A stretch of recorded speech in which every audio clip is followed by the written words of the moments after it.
Ken, you've done it all, man. For the past many years, you've been doing consulting. Thanks, Utkarsh. You've done $1,000 startup, taken it to a $17 million business, sold that business. I love the industry, and it never seemed like work, to tell you the truth. It's just been a passion of mine, and We really appreciate you taking this time out, hanging out with us, and sharing your learning. Welcome to the webinar, guys. This one is on mastering enhancement upselling strategies. We've got Ken Thomas with us here. He's the principal at Envisor Consulting.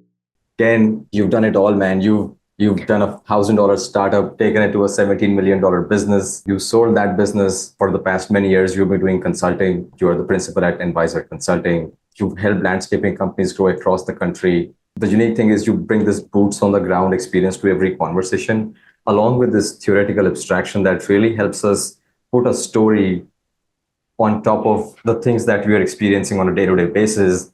And that's just brilliant, man. So we really appreciate you taking this time out, hanging out with us, and sharing your learning. thanks, Utkarsh. It's great to be here, and it's been a fun ride. I tell you, I love the industry, and it never seemed like work, to tell you the truth. It's just been a passion of mine, and the more I've loved landscaping, I've really learned to love the business of landscaping. So it's fun to be here and share some best practices, I hope. It's a pleasure to have you here, man. Let me share my screen, and we'll get into some housekeeping items quickly. Guys, please turn off your notifications, keep your phones to the side, focus for the next 1 hour on the stuff that Ken is going to share with us. You will get a recording of the session afterwards. We'll send it out in one of the follow-up emails. On your Zoom toolbar, you will see two buttons. You will see a chat button and you will see a Q&A button. Please use the chat button to add comments when you hear something interesting. You want to share your story with others in the room here. Ken is going to ask you some questions, especially related to your enhancement targets that you guys are chasing down this year. So stuff like that will come up. Please share your numbers.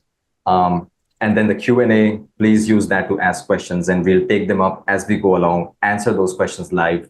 And this one, actually, we are going to do a little differently than we have done our previous webinars.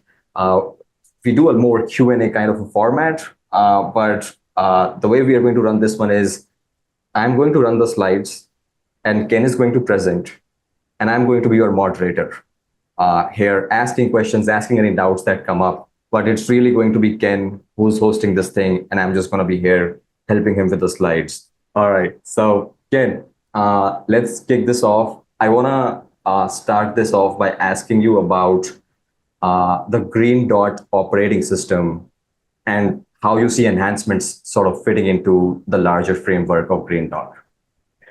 Awesome. Yeah, appreciate it. So yeah, Green Dot is just a name that we've given to our system of best practices that we've developed over time. We've looked inside and under the hood of hundreds of landscape companies around the country and into Canada. And we've really been able to identify a common set of building blocks that successful companies have mastered in order to be successful. And this graphic really represents those common building blocks of successful business, of a successful organizational development. And across the top row of this graphic are really what we think of as the executive fundamentals of a landscape organization. There's the mission, vision, values that make up the heart of the organization. And then there's strategy and structure. If we can develop a strategy and build a structure to execute on the strategy, then we can win the game. The last bullet on that top line is really budget and finance. We've got to build a financial plan in order to be able to actually achieve our vision. The middle row on this Green Dot operating graphic is workflow. It's what we believe is how work flows through the organization. And we believe every job that we execute on in our organization flows in a predictable manner from left to right. And there's really 6 phases of every sale. There's the opportunity, which is what kind of work do we do? There's the scope. What did we actually sell? Task times frequency. There's the estimate. How do we estimate that scope? And then the next phase is win or won the work. How do we win that work? intentionally so that we can then pass it off into the work in process phase or the WIP. And the final phase is really close out or renewal. And as work flows through our organization, it's going to fall into one of those phases. When we start out in business, the owner handles all of that workflow. They find the work, they develop a scope, they estimate the work, they win it, they go help the crew produce it, they close it out, and they collect a check. But as companies grow, owners have to begin to delegate pieces of that workflow to other folks within the organization. And that is really where the chaos begins, or the complexity happens as you start to hand off that workflow. The final bottom row in this graphic are really the inputs into that workflow. On the left, you have business development. How do we find new work? We have account and client management. How do we take care of the work that comes into the organization? And then to the right of the sale, we have the field leadership, planning and logistics, lean, which is another term for productivity, field leadership. And then finally, what do we measure in an organization? What are the key performance indicators that we have to measure on a day-to-day, week-to-week, month-to-month basis? So this graphic represents this set of comprehensive building blocks that make companies great. Today, we're going to focus in on the account management portion of the Green Dot operating system. Client management or account management, and account managers, the folks that are on this call, are really tasked in an organization with building loyalty in our clients, solving problems, and providing expert advice to our clients. The account manager or client manager is the face of the company to our client, in such a critical position. So today, within the role of the account manager, we're going to talk about upselling enhancements, which is a key piece of taking care of our clients and solving our clients' problems. What better place to start than a definition of enhancements?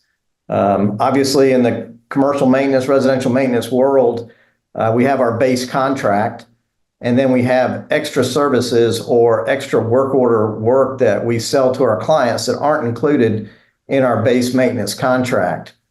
And the way I like to look at enhancements is in providing solutions to our clients' problems. If you're selling your client enhancements, I don't want you to think of it as an obligation to try to sell extra work, but instead an obligation to identify problems for your clients and offer solutions to those problems. It's a much better way to present to your client these opportunities or these extra vertical sales. Obviously, there's a lot of pros and cons to selling enhancements to our clients. It makes sense that the advantages of selling solutions to their problems would be that we would increase sales. We hopefully will increase profits. We can typically sell our enhancements at a higher margin than our base maintenance work just because we're not being competitively priced out typically. And if we do a good job producing enhancements, we should be building loyalty with our clients, because we're a one-stop shop. We're making their life easier if they can come to us for all their solutions. Some of the disadvantages or cons to enhancement selling is relationship risk. If we fail to perform our enhancements properly, or we upset the client in the process of performing an enhancement, then we could risk a much larger long-term relationship.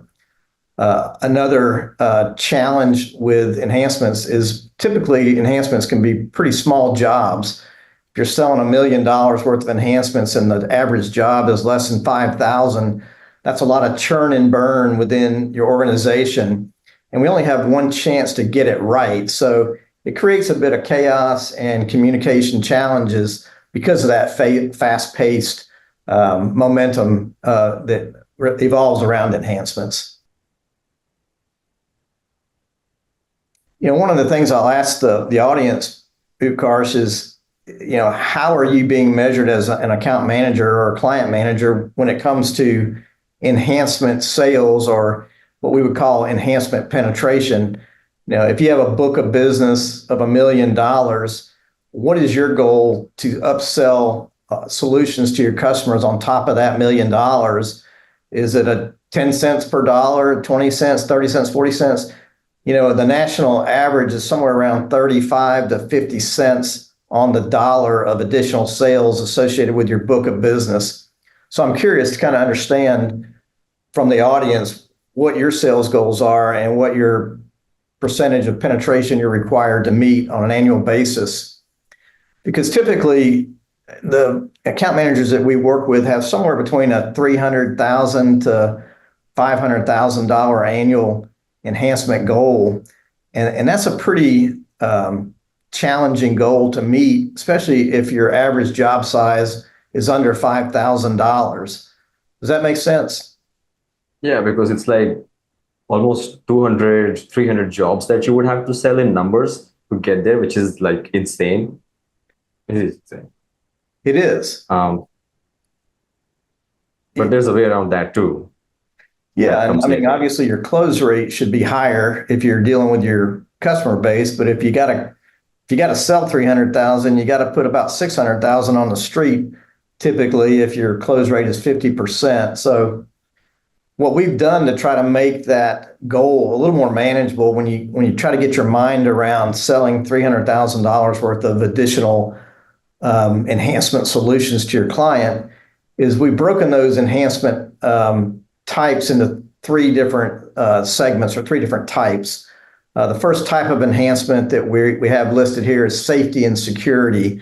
And safety and security enhancements are enhancements that are basically designed to solve security issues such as sightlines, overgrown shrubs, trip hazards, blocked lighting or blocked cameras on top of buildings, hazard trees. These are enhancements that are designed to keep our customers and their tenants and their customers safe.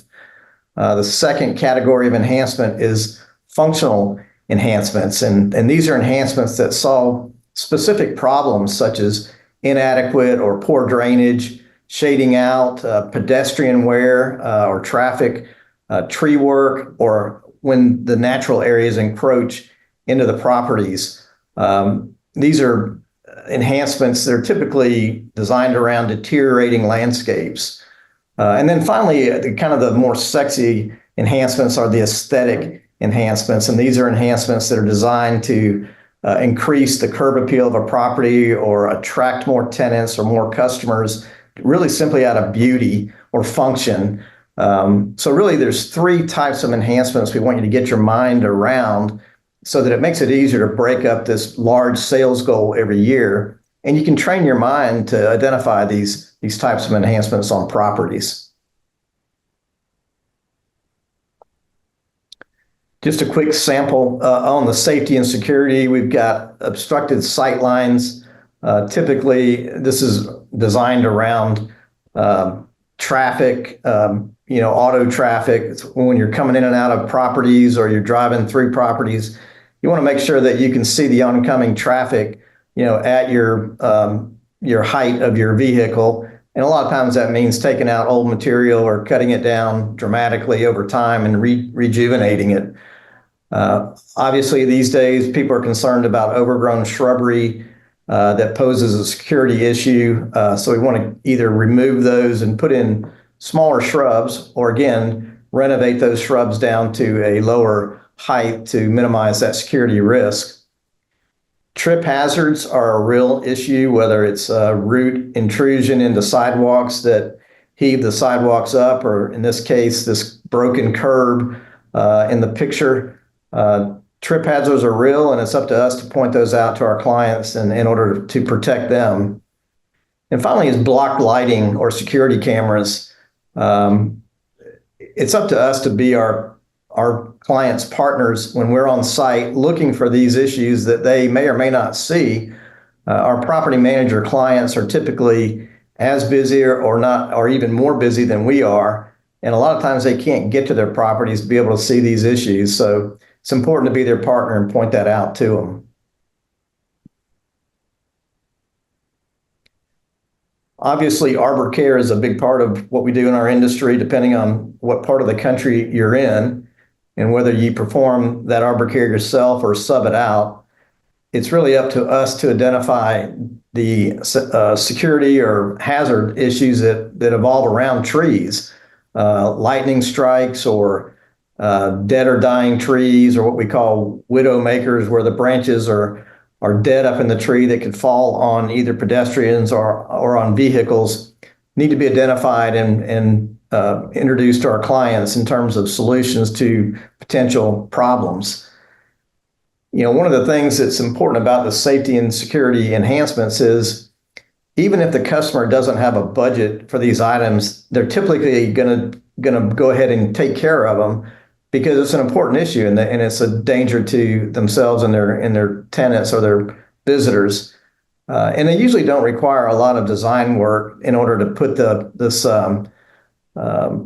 these ideas in front of your clients. So simple to present and typically something they're going to do without a lot of thought. So like you said, the best time to sell these enhancements are right now because over time they just get more expensive. Yes. Yes.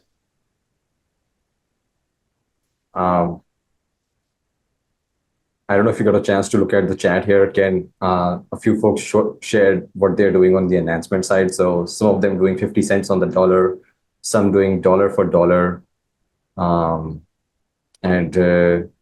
Yeah, one of them actually in a condo HOA vertical, very little industrial. I guess that's what helps them drive higher enhancements. Yeah, it's good. No, I can't see the chat for some reason. There it is. Oh, if you click on that Zoom, yeah. So 30%, 50%, dollar for dollar penetration on enhancements is big. And I know in the residential markets, a lot of times in the HOA markets, it's easier to get those kind of higher penetration points. Our second area of enhancements, again, is functional enhancements. And as we know, landscapes are dynamic. As landscapes grow and age, they begin to deteriorate in a lot of cases. So as we look at our properties, it's important to understand, where is the landscape deteriorating or aging out of its, full life cycle. Irrigation is obviously a big piece of the puzzle when we look at aging and inefficiency and water conservation. We should be looking at that in terms of functional enhancements. Drainage and erosion are issues that are different in different parts of the country. In some places, water doesn't flow at all, and in other places, water flows at an erosion rate.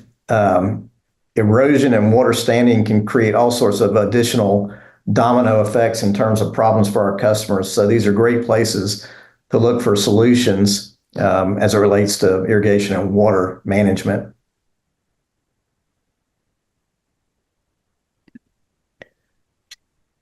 Other functional enhancements, traffic wear paths and shading out areas.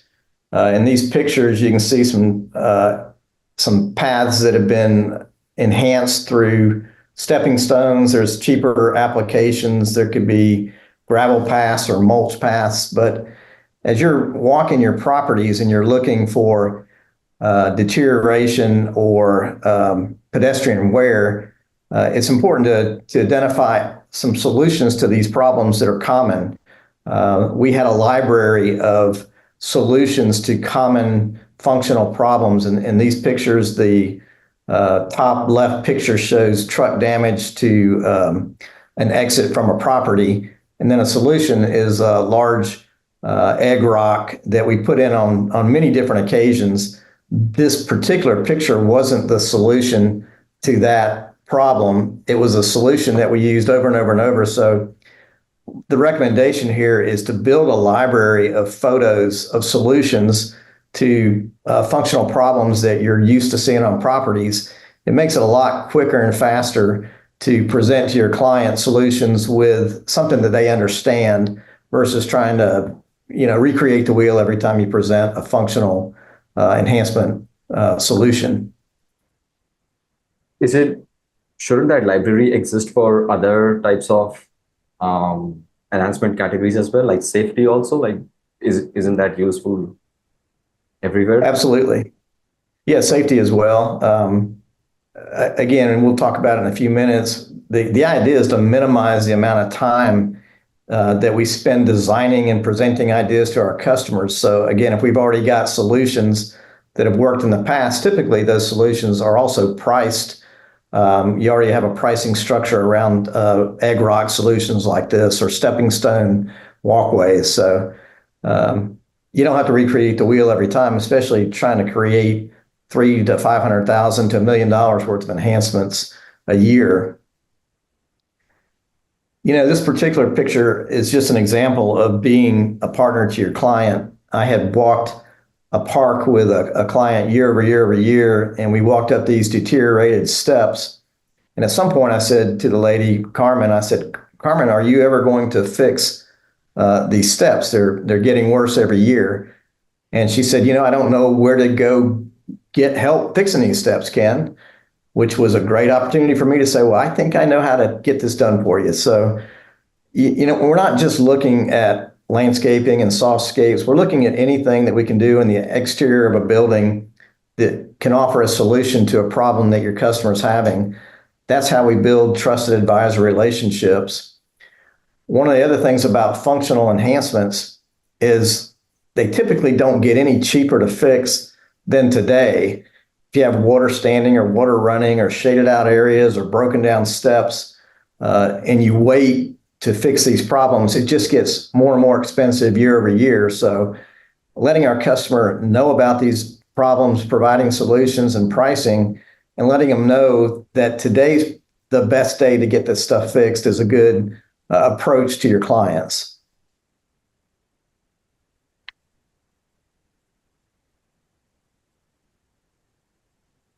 This third type of enhancement, the aesthetic enhancement, is again, really the more sexy part of offering enhancement solutions to our clients. It's a place where we get to use our creative skills and our design skills, and the end product is typically very rewarding and beautiful. But it's typically harder to identify or qualify the opportunity with your client, and it requires a good bit more prep work and design work or graphic representation. But it's a big part of your bigger enhancements are these curb appeal enhancements or trendy enhancements, excuse me. In this particular slide, in the top two pictures, we took over a property that was very densely landscaped back in the 90s and had become overgrown. A new property management group took over the property, asked us to come in and offer some enhancement ideas. And we did. We came in with a 3-year plan, and it included taking out a lot of large trees and pruning back the material that was worthwhile to keep, and then offering some new landscaping ideas around the monuments and tenant amenity areas. So again, it's great and fun to do aesthetic enhancements. Sometimes it just requires a little more work to get them to the table. Which really brings us to the question of how do you get started presenting enhancements to your clients? What's the process? We've talked about how to identify solutions to problems, but then how do you get them in front of your client at the right time to get them to invest in these solutions? And one of the first things we want to talk about, and we'll turn it over to SiteRecon here a second, is the whole site audit process. Most companies and most account managers understand the value of doing monthly quality site audits with your clients. And in those site audits, it's a great time to point out opportunities and solutions to things that are going on the property at that given time. We'll talk later about a more comprehensive way to identify and present enhancements, but let me turn it over to Utkarsh for a second and talk about how SiteRecon thinks about site audits. Site audits is a way for you guys to just capture what's going on properties. And we want to capture 3 things when we are out there. We want to capture where we are standing. We want to capture what we are looking at. And we want to capture what's going through our minds as we are looking at that spot on the property. So a combination of those 3 things, when you can bring that into one place, it becomes very easy to transfer that context that the account manager is feeling on the property to anyone else, whether it's a customer. The client may not be on the property because he's just busy, or you're communicating that idea internally to your team. Let's say it's a maintenance issue that needs to be fixed. So if you can communicate those three things together, where you're standing, what you're looking at, and what needs to happen there in combination, then anyone can understand without like a lot of explaining happening. So that's how we like to think about site audits. So that's the essential component. Now, how we bring this together is in a report format, where we say, okay, let's say you have your mobile app with you, your iOS app, you're going out there, you're taking pictures, and you're pinning them on the map as you're walking around. So very simple process, very easy to use. But the challenging part for us usually is doing site audits, creating these reports that go out to the customers. You can, like, capturing pictures is very easy, making notes is also very easy, but how do you put this together in a way that sort of makes sense to someone else looking at it? So this is the last piece where we want to like make it easy to share that. So you walk around the property, you document stuff as you're walking around, and then at the end of that walk, you click a report to export, and this is what comes out. All your notes on the map, starts with a cover letter, explains your approach to site audit, what you are going to share in this report. Then break that out into different sections, like maintenance items, accomplishments that you did over the last month, enhancement ideas that you have.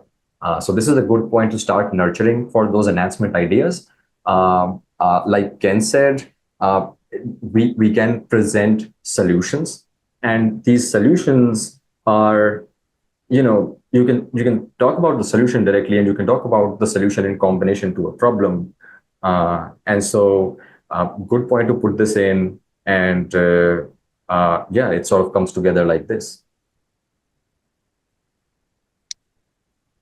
Yeah, that's great. A great tool. I've used it myself. It's simple. I work with companies all over the country that use the SiteRecon site audit process, and just makes a lot of sense. So it's being that's how we proactive. like. Yeah, excuse me. Sorry, go on, Ken. My bad. Yeah, no, it's being proactive with our clients too, which is one of the biggest things that property managers have told us that they appreciate, is when somebody communicates with them in a way that alleviates their own anxiety on a property. So being able to get a report that talks about what we're doing, what's gone good, what's gone bad, and offers solutions to problems is gold. 100%.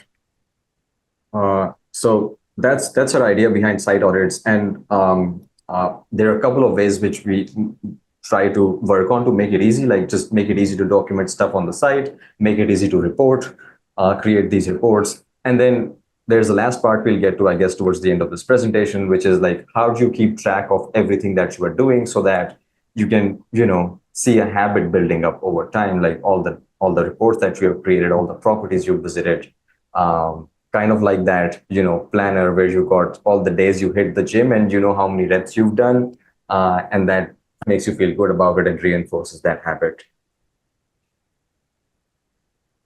Over to you, Ken. Over to me, Ken. That's right, Ken. Next couple of slides are just a thought to give you guys a little encouragement. And again, we're the experts. We're the landscape business experts. And another thing to think about when you're looking for solutions and looking to grow your penetration on your accounts is to think about what's trending, on your properties or in properties around you, whether you're in the retail market segment or the Class A office or HOA.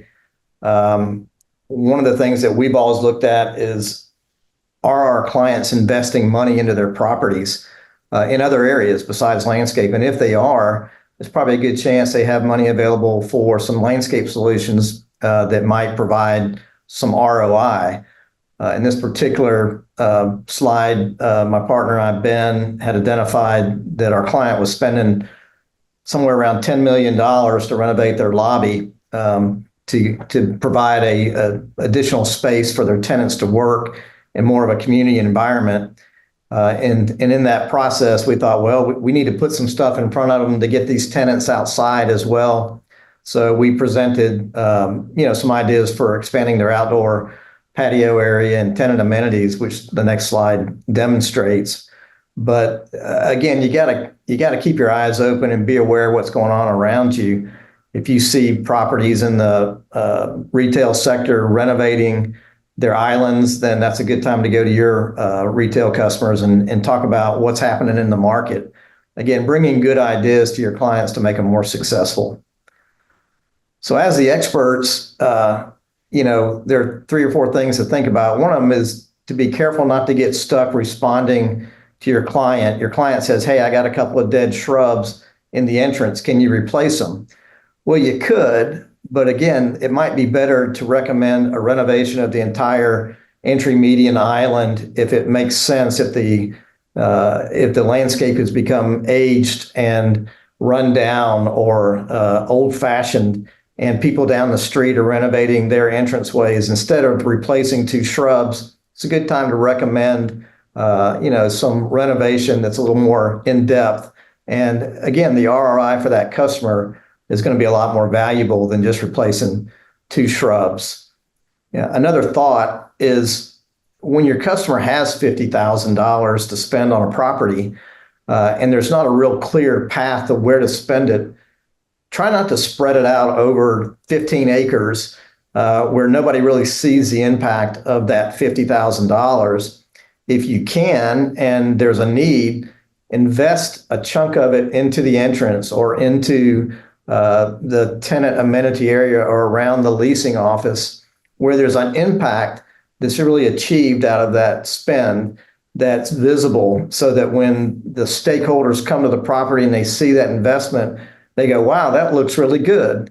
Maybe we should spend another 50 here or another 10 here. Again, if we're the experts and we're guiding our customers, then we want to make sure that we're giving them the best advice on how to spend their money. It's kind of similar to your home. If you've got $20,000 to spend on upgrading your quality of life at home, if you can, spend it on the kitchen. If you spend it on the gutters and the paint, you may need to, but if you can spend it in one area and really get the feel for what that investment gains in quality of life, it's a huge impact. Oh, that's How you're working on that, Utkarsh. One of the thoughts also for the folks in the audience is part of our job is really helping our property managers to be successful. And part of that is realizing that they're not getting any training typically in how to manage landscapes or landscaping 101 per se. So, it's a great opportunity for us, again, to build that relationship by educating our customers on the things that go wrong with properties, and builds that relationship from what we call a vendor relationship to a trusted advisor relationship. So we have a great opportunity to train up and help our property managers to be more successful. I'll look at the chats here. Well, one of the things that Gail mentions in here, just as a set of recommendations, she says, look, I want my landscape contractor, my partner, to come on my property with fresh eyes, to be able to look at my property from the view of the lens of landscape and curb appeal. If you're a property manager, you got a one-track mind sometimes. You're coming to the property to deal with an issue with a tenant or to check on an issue with the air conditioning or something else. So her thought, is to come on with fresh eyes, look at my property the way a tenant would look at a property or their guest would look at a property, and make recommendations to me on how we can enhance the curb appeal or the value of the property. Let me know if you get that going, Utkarsh. No, there's I don't know what's up. Okay. The button's right there. It's just not turning on. That's okay. So she mentions, obviously, look at the front monument. Obviously, the signage is a big piece. That's your first impression. Look at the leasing office if you have a leasing office area in your property. She mentions, address the areas where people walk.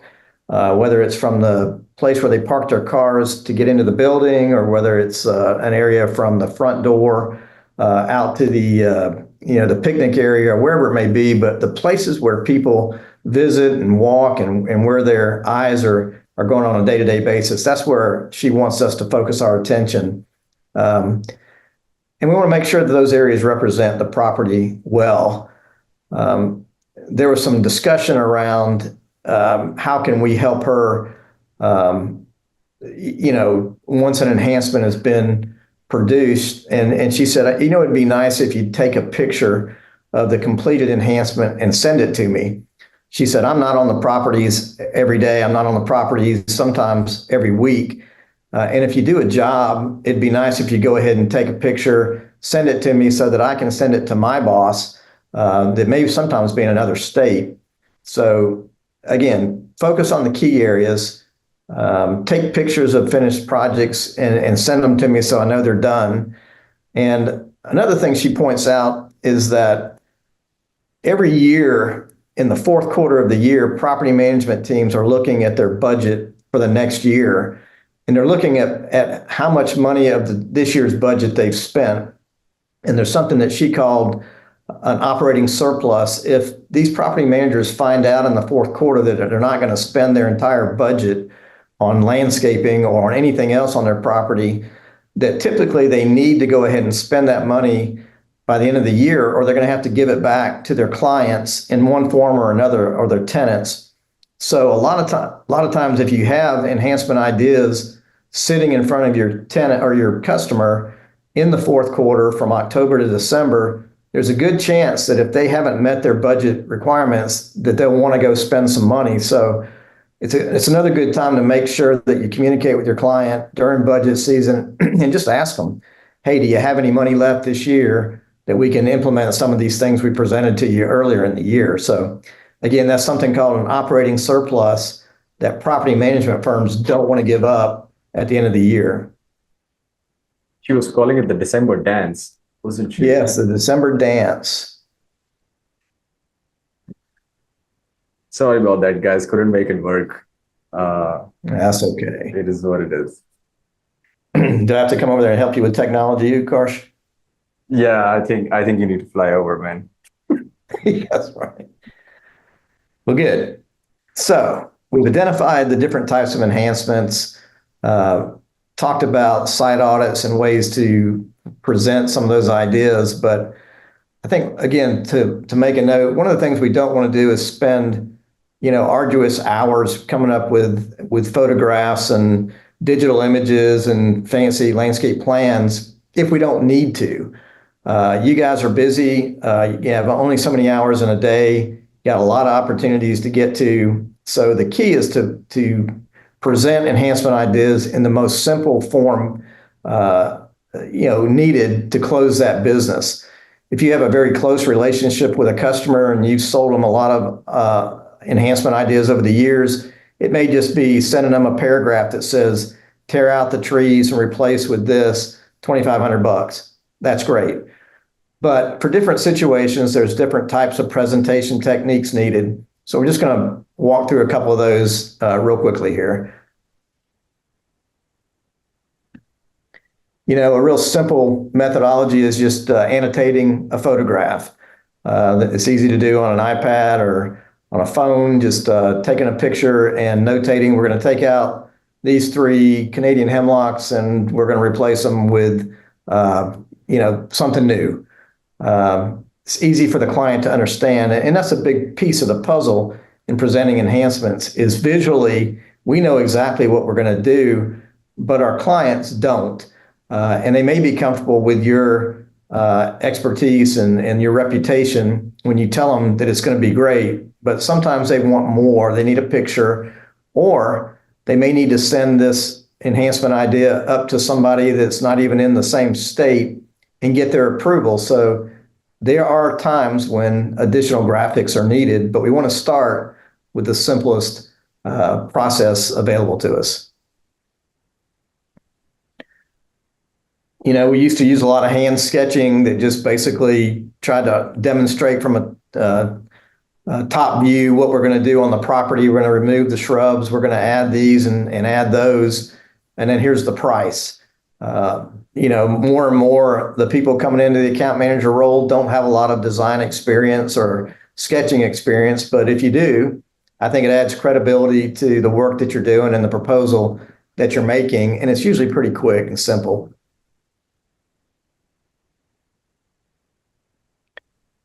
There's obviously a design software available to us out there, everything from Photoshop to Landscape Pro to Greenscape.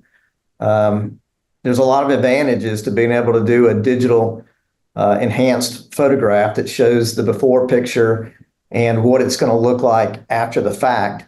The advantage is it's great, it's illustrative, the client gets it right away. If they have to send it someplace further away to get approval, that person can understand it. A lot of great advantages to using digital design.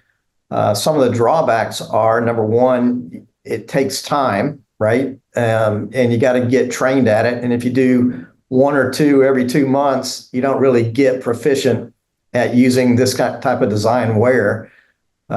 Number two, a lot of times the images look better than they're actually going to look when you install the work. So you've got to be very careful on how you sell the end result to your client. Let them know that this new landscape is not going to look exactly like the design where. It's going to take a little time to grow in. So a lot of advantages to it. And I think there's a lot of programs being used across the industry. I'd be interested to know what kind of digital imaging programs you're using in your markets. This particular slide just illustrates a design program called Greenscape. On the left was a before picture of the island. On the right is the enhanced picture using some Greenscape images. One more picture, I think, that demonstrates the same thing. Oh, Newest kid on the block. Yeah, the newest kid on the block. Why don't you tell us a little bit about that? Yeah. So this is after OpenAI released the latest version of ChatGPT last month, where you're able to upload a picture and ask it to modify that picture. So you would have seen people use it for action figure, like you upload your picture, make it like a Captain America action figure, make it Ghibli style images, or so you can do loads of stuff with it. But one thing you can do is you can take your photographs from the site, load it into ChatGPT, and just like ask it high level stuff. So that's the only prompt that went into it. Can you refresh the bed design to make it look more appealing? Took about 3 minutes. And this is the output it came out with. No experience with all of those tools, like you were saying, Ken. Like I didn't need any of it. And the image came out just sharper than the image that was taken on the property, because it sort of regenerates the whole image from scratch. Now, Ken, you had some comments on the beds that it came up with. I'm sorry? You had a comment on the bed design that it came up with. Yeah. I mean, it's not exactly ideal, but we looked at 2 or 3 different samples that you guys had presented, Utkarsh, and again, we're looking for low maintenance as well as beauty and aesthetics. And obviously this technology is going to get better and better all the time. And as time goes on, I see some other folks have been experimenting with ChatGPT, Designscape and SketchUp, something called Real-Time Landscape Pro. So, and I think to your point, Utkarsh, is the quicker we can generate a concept, again, it may not turn out exactly like this in the end, but it's got to be similar. The more folks that are coming into our industry without experience, if we can train them with some basic terminology, we need an evergreen low hedge and a flower bed and something like egg rock mulch around the edge. If we can teach them some basic terminology, then it'd be awesome to see what they could generate. 100%. So work in progress, but definitely promising. Ken, wanted to give you and all of us a heads up here. 12 minutes to go before the top of the hour, and we got a few slides to get through. So Yeah. Let's make it happen. So we talked about the importance of site audits to identify issues on properties and present them to your client. For a more comprehensive approach to property improvement plans, we have built a little system we call fishing for dollars. And again, if you don't know how much money your client has to spend, you can waste a lot of time trying to get them to bite on little opportunities. Or you can take some time, you can ask them, what do you have to spend? And they'll either tell you what they have to spend, or they'll tell you nothing, or they'll tell you, I'm afraid to tell you. So at some point, we got to qualify that client. Is there opportunity on this property? So we've kind of built a real quick process to do an analysis of the property in a general term. And it starts really with a comprehensive overview of the property, marking some key areas of opportunity with these numbered bullets. We've got the road frontage, garage entry, building front corner, and parking and pruning mulch. Once we have kind of identified the areas on a visual, again, the visual is for the client to make it easy for them to understand where we're recommending these improvements. Once we have marked the spots on the map, then we want to zero in on those particular areas. If we look at the number one area, road frontage, we've basically just taken a couple of pictures, created a description of what we'd like to do, remove all of the existing material, replant, expand the color bed to accent the signage and entry area. Again, I'm decent at hand sketching, so I threw a sketch in there just to add some credibility. But they get it. They understand what we want to do in area one, road frontage. The next slide really is the area where the garage is. The garage entry is where everybody comes into this building, and it looks like crap, quite frankly. So the recommendation is to remove all the existing material, add plantings to create a sense of arrival for tenants. So using a little pop and sizzle language to let them know that we got it. And then there's some ideas again on raising the canopy of the trees. Same kind of idea on different parts of the property, but what we're doing is we're making general improvement observations.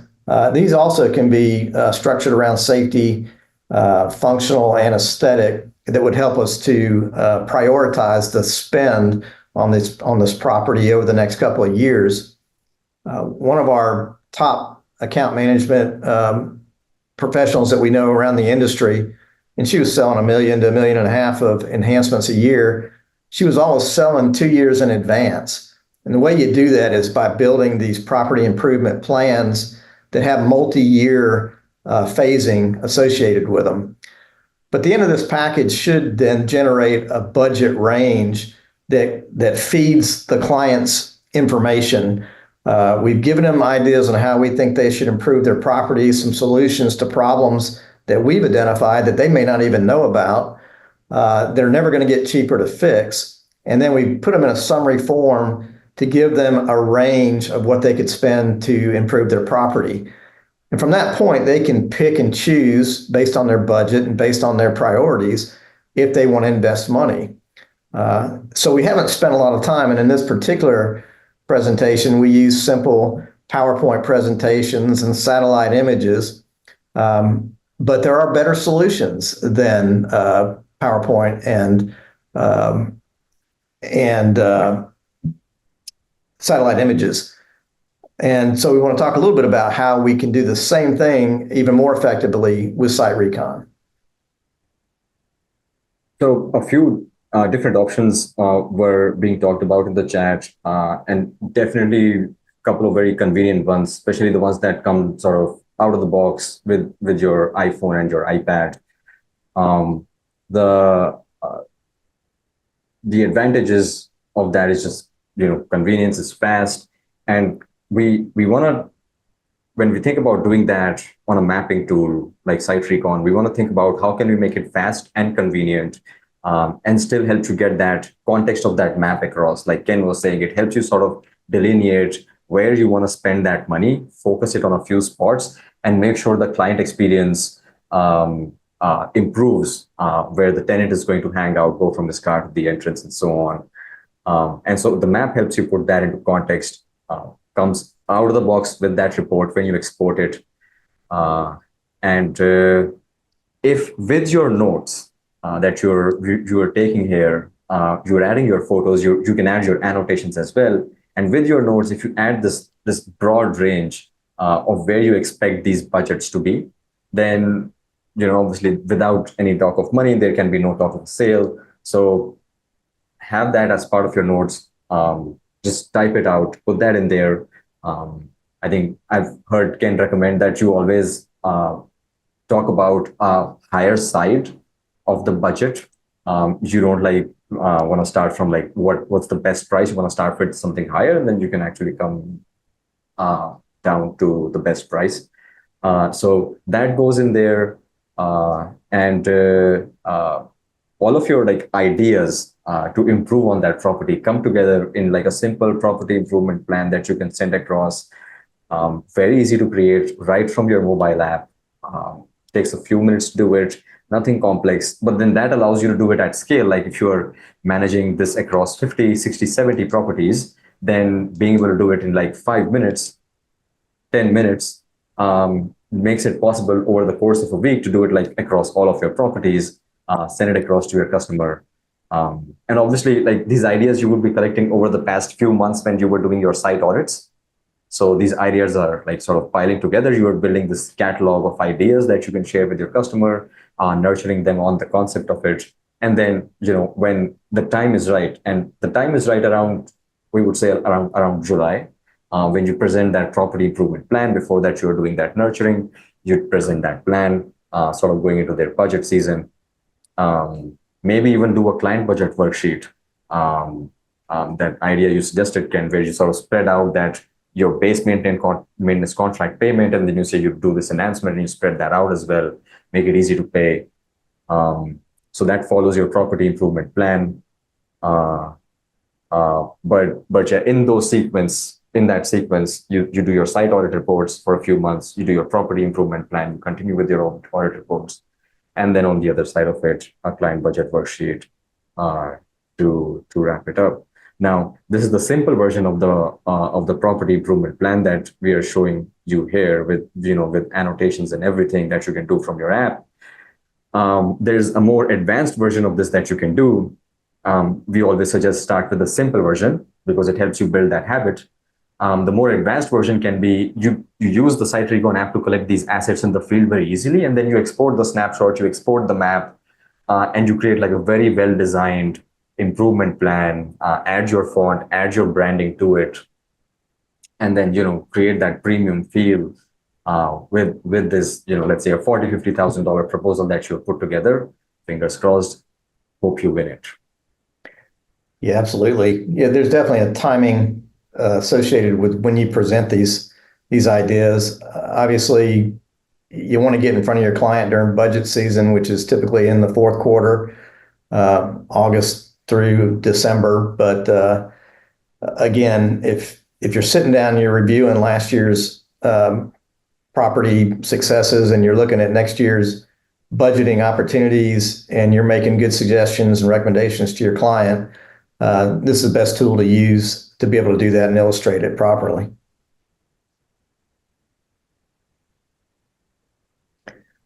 So just a few items to summarize. We want to be proactive, get in front of our clients.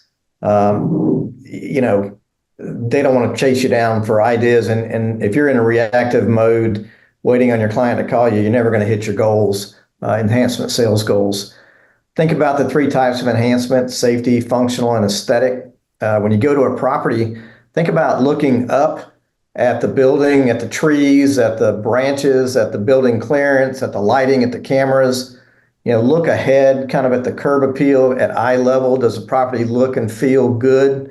And look down as you're walking. Look at the sidewalks and the trip hazards and worn out drainage areas and things like that. So you got a comprehensive view of the property, and you divide your enhancements into groups to help your client prioritize Minimize your cost of sales by providing just as much as design presentation as needed.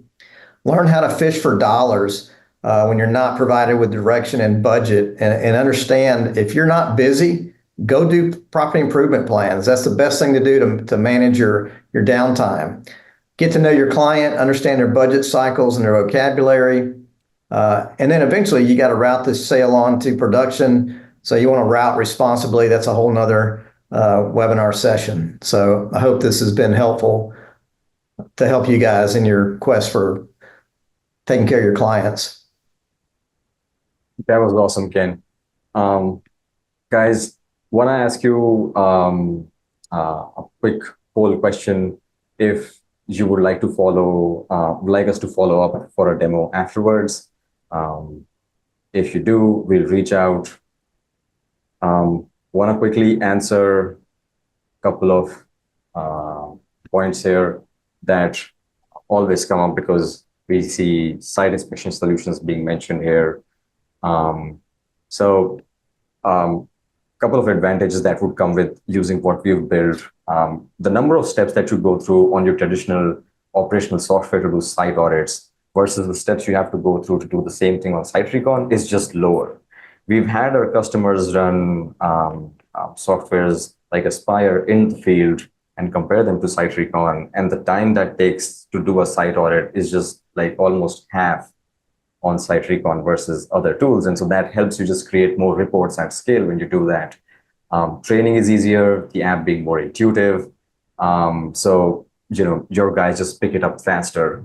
And we're like very, very responsive. Like the level of customer service we offer is just unmatched. So if you're running into this thing that you want to set up a custom template to document responses in the field, I want a way to rate turf quality. I want a way to create enhancement notes in the field, and I want fixed questionnaire, like a form that I want to fill in the field. We can create those forms for you. We can customize those for you at runtime, on the go. Create your branded reports inside the system, and this is going to be a very quick loop when you work with us. So all of that being said, that sort of comes together as the Insights dashboard package, where you can ultimately sort of keep track of what's happening. So let's say over the last 30 days, you get this graph that tells you how many site audits were done. And this thing is basically releasing next week. That's why you're seeing the audits that our team has done here. But you can see on that day what reports were created, who created those reports, enhancements captured, issues. Open that report very quickly, see what was being done on the property. And in those 30 days, you can see how many properties got covered, how many visits happened. You can filter that out by the guys who were out there. Property tags, your A, B, and C category of properties, you can filter it out according to that. If you are looking for certain templates, like the sites I've done a snow inspection on, for example, when you're getting into snow season, you want to document like all the sites with curb damage, potholes, whatnot. So you can filter those sites out. So as long as you're tagging it properly, you can break that down really nicely, see what's happening, which properties were visited, how many visits that happened, which properties are left. Helps you drive that habit, helps you compare what's happening across time. Ken, what's your thought on something like this? I think it's great. Again, I know that there's other tools out there and they're effective as well, but we're seeing just, again, the fact that the folks already have the base maps done in SiteRecon and have the ability to just layer on these other tools just makes it all that much simpler. Got some questions coming in here. Actually, no, not a lot of questions. Sweet. Right. Any parting thoughts, Ken? No, I think that's it. It's beneficial if you want to know more information on account management. We have a full course of account manager online at envisorco.com. Check it out. There's some free courses on our website, and there's some paid courses, but there's an elaborate account manager training course on there as well. So Thanks for showing up. Thank you, Ken. Guys, right time to get started. Couple of months before getting into the budget season, catalog those enhancement ideas, file them up, and let's get ready for July. Thank you so much for hanging out with us and sharing an hour of learning. Thank you so much for sharing your learnings, Ken. Thank you, everyone. Have a great weekend.